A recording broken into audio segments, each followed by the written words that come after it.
So I'm back in Wasdale. I was here last week for the filming of the Green Space Dark Skies event, but I decided to come back today. As you can see, the weather is glorious, blue skies and very warm September autumn day. Unfortunately, I forgot to bring a cap, which wasn't very clever, but the plan today is I'm going to climb up Scafell, and I'm going to be going up via Lords Rake, and I'm by myself today, no Tomek, but I have brought Jessie the dog with me, so yeah, looking forward to it. So I had planned to park at the National Trust car park at the top end of Wastwater, but that car park is full. I'm a little bit later than I would have liked to have been. It's about 11:30 now, so I've managed to find some parking at Wasdale Head, but I must admit I was very fortunate with that because the car park is extremely full. Lots of other people have had a similar idea to me to come out and go walking today.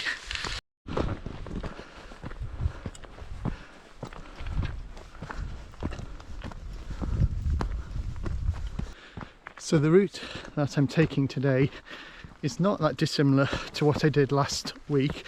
So I'm going to be climbing up in the direction of Ling Mel, and just before I get to the col, I will divert to the right, and that will take me up to the path to Lords Rake, and I'll be going up Scafell via Lords Rake, and Lords Rake is quite an impressive little scramble, so quite a fun way of getting up to Scafell. So that's the plan.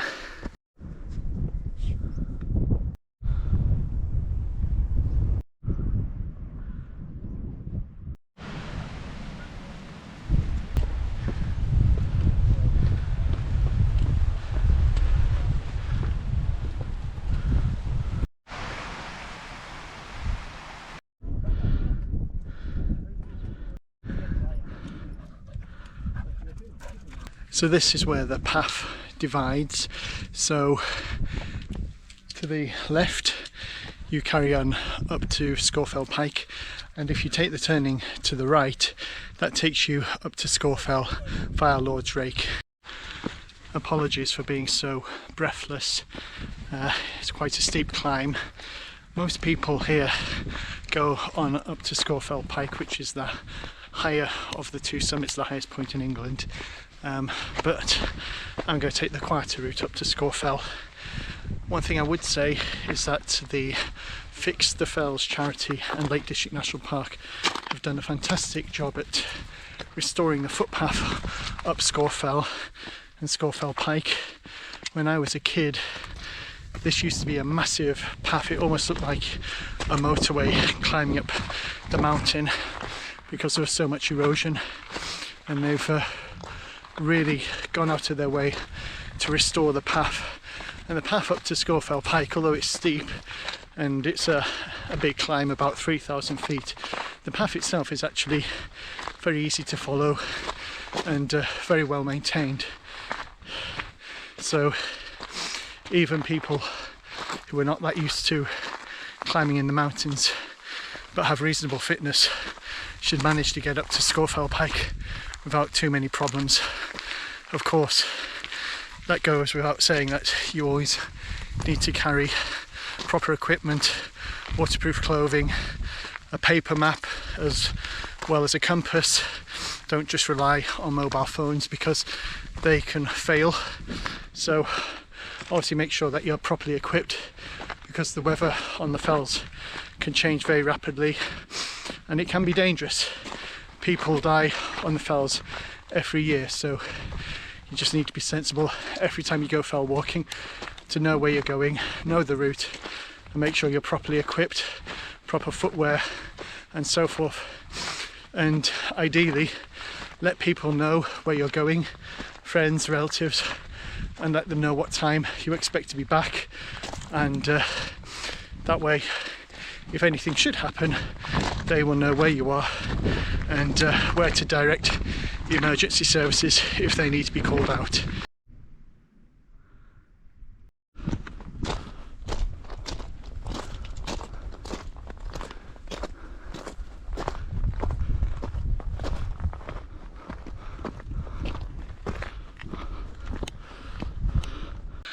I don't know if it's very clear in this video, but behind me you can see the path up to Scafell Pike, and it's really busy. Loads of people going up Scafell Pike, coming down Scafell Pike, an extremely busy route, whereas I've just stepped off to go up to Scafell and there's no one on the path I'm on, much quieter. So if you're looking for a quieter ascent, I recommend go up to Scafell as opposed to Scafell Pike.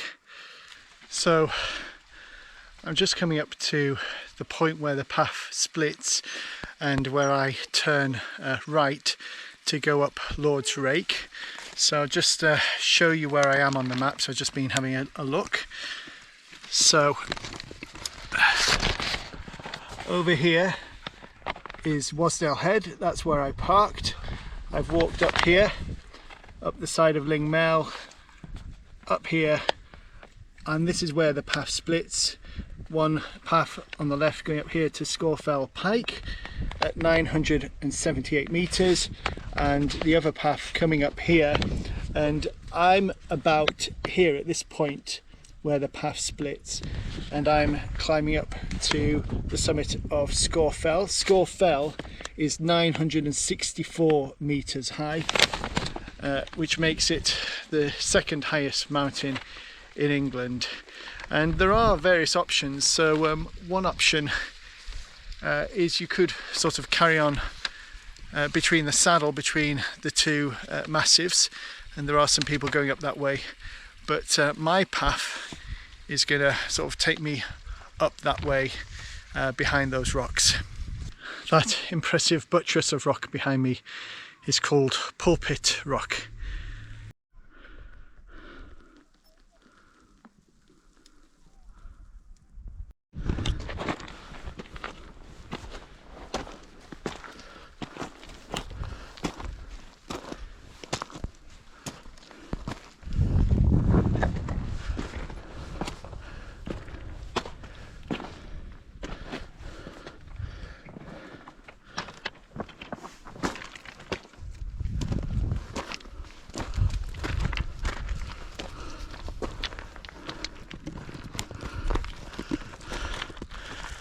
So this is the path taking you up to Lords Rake. It's not very obvious, it's quite easy to miss, and it's very steep.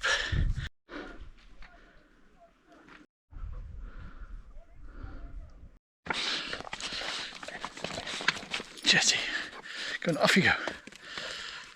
So just having a little rest. The path is quite steep.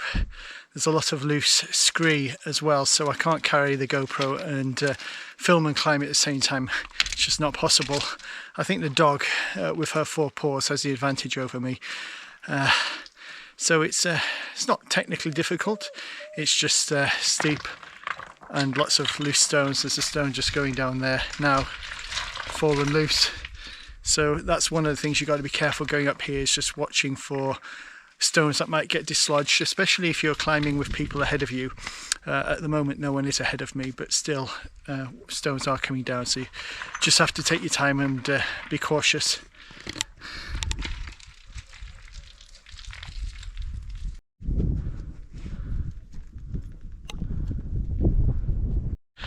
So here we are, just about to enter into the gully of Lords Rake, which is just behind me.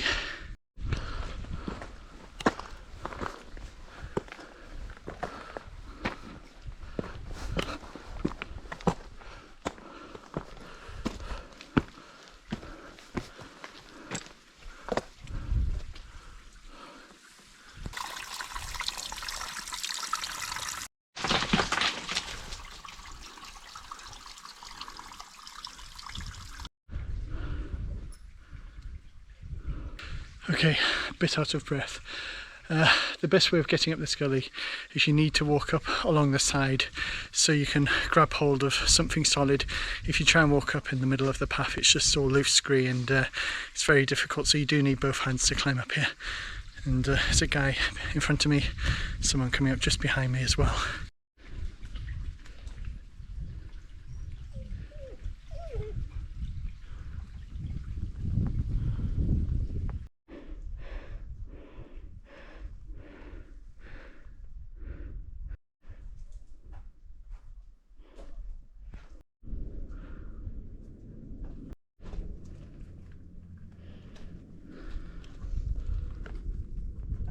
So I've climbed up the gully. It wasn't too difficult. As I say, you need to use your hands, except for the very top of the gully, which does become a little bit complex. There's quite a big sort of step you need to make. So that was definitely on hands and knees. Not that particularly easy, but you know, most people should be able to get past it without too much bother. And then you get these amazing views.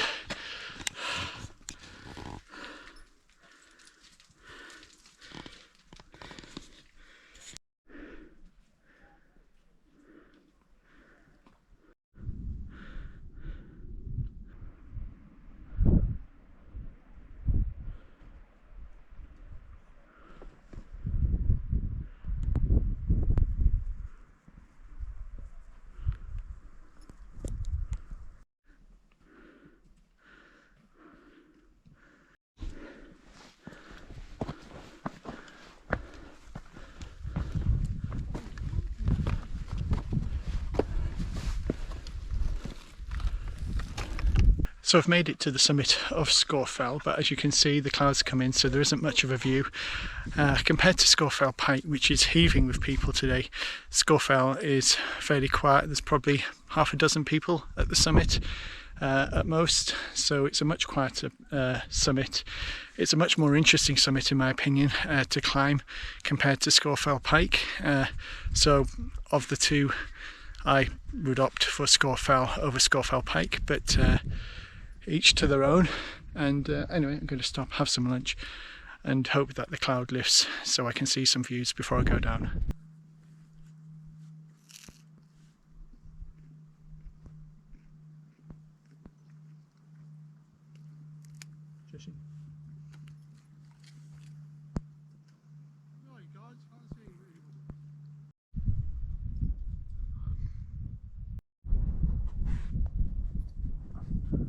When you're walking up a fell, you exert quite a lot of energy and you get quite warm, which is why I was wearing a t-shirt as I climbed Scafell. But as soon as you stop, especially when it's the autumn, you can start to feel quite cool. So I've been putting on extra layers, and I was really looking forward to having a nice cup of hot coffee with sugar, which I'd made before I left. And then I looked in my bag and I realised I've left my thermos flask at home on the kitchen table, so slightly disappointed about that. Anyway, making my way down now back to Wasdale.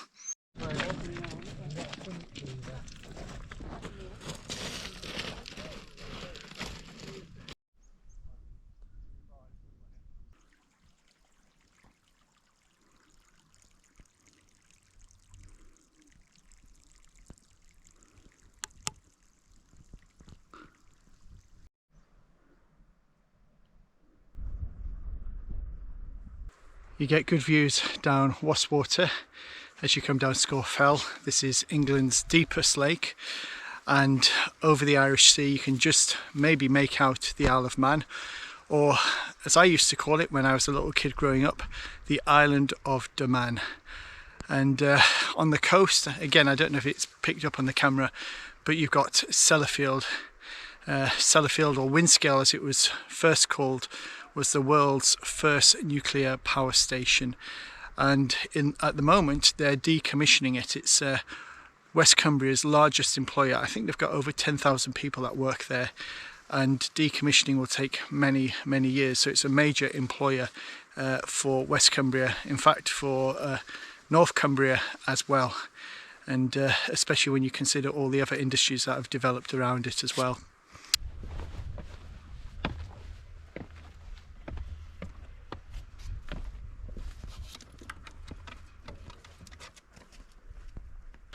I don't know about anyone else, but my least favourite part of a fell walk is walking down the fell. I really don't like it. I find it much easier climbing a fell than I do going down. It's quite hard on the knees and hard on the feet. Anyway, almost down at the bottom if I don't slip and hurt myself.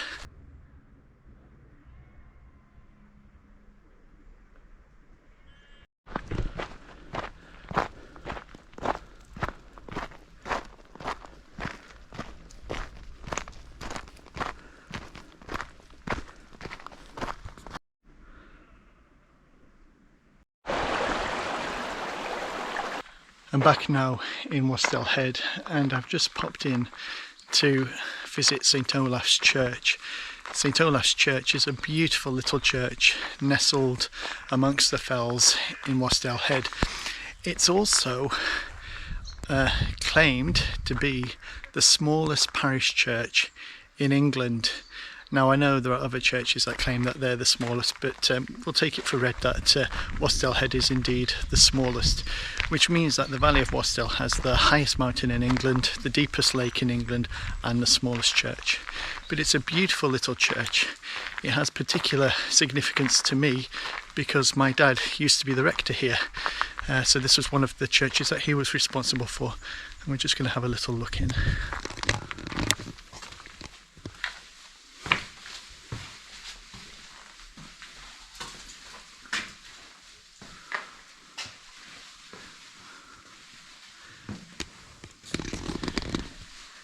It's a beautiful little church, and I have particular fond memories of coming here at Harvest Festival, but I just want to show you one little stained glass window which is easy to miss because it's so small in this church, but it's really beautiful, and it's just over here.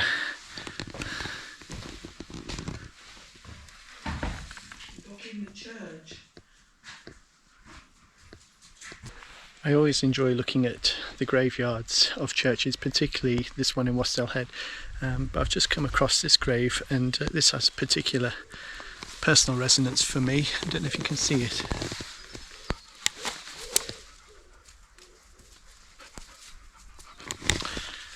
I used to know Bill Bailey. He was a real character, had a very long beard, lived in Never Wasdale, and was the grave digger for Gosforth Parish Church. He was a real character, and I had heard he died but didn't realise he was buried here. So yeah, he died on the 21st of April 2020. So yeah, nice to find out where his final resting place is.